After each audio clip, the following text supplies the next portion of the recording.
'cause I'm a longhorn cattle baron.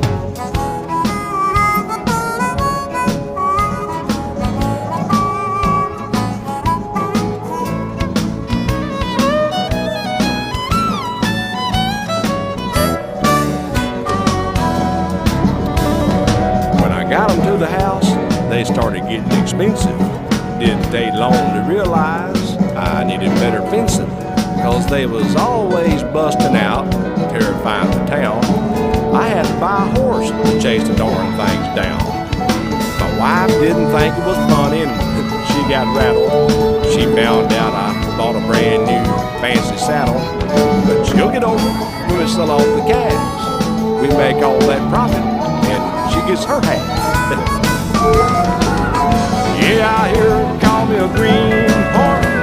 Could it be the fancy goods I'm a wearing?